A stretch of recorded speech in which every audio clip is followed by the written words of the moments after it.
Alright, now we just took it off the grill and I put it in a roasting pan. We're going to add the water to it and some of the other seasonings and some vegetables.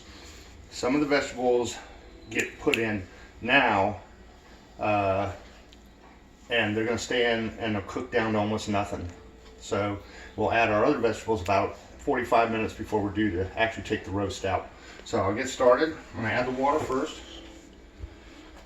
And you're going to add enough water basically to bring it right up to the top of the roast without submerging it. About like that. Periodically you may have to go back through and add water to it because it evaporates out. So what I got here, I'm going to do the seasoning next, which is the Italian seasoning. Not a lot.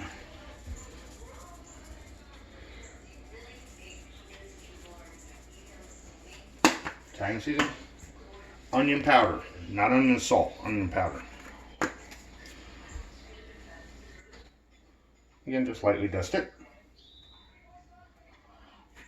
Alright, the main vegetables I'm going to get cooked in are shallots, celery, and then just plain sweet onions. If you don't have the shallots, don't worry about it, because all a shallot is a fancy word for an onion. It's a little bit stronger, it does really well when you're cooking. So in any case, I'm going to add the onions.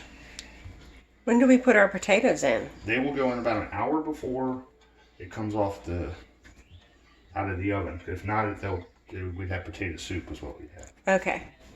But these things are going to cook down, so it looks like I'm putting a lot in, but in reality I'm not, because they're just basically going to turn to mush. So this is all for flavor. That's all it is. You can cut the shallots up a little smaller. I don't. And again, like I said, if you don't want to use shallots, don't use them.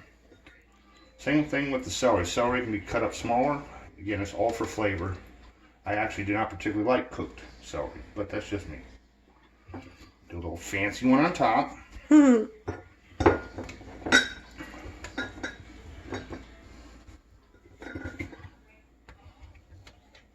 Now the Worcestershire and soy sauce.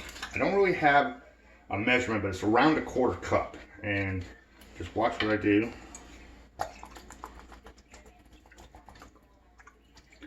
What's that you're using right now? Worcestershire sauce. Okay. Lea & Pears preferably. Okay, now soy sauce. Only a little bit of soy sauce. It's got a lot of salt in it. And if you guys remember that Worcestershire sauce is made from soy sauce, so just a little bit of that. And that's it. Now it's going to go in the oven. The neat thing about this is, after about 3 hours of cooking, taste the juice, don't burn yourself. If it feels like it needs more Worcestershire sauce, you can always add it in. You can also thin it out. Okay. It's one of the few things that you can adjust as you cook by simply adding more water, and it thins the Worcestershire sauce out. It's not so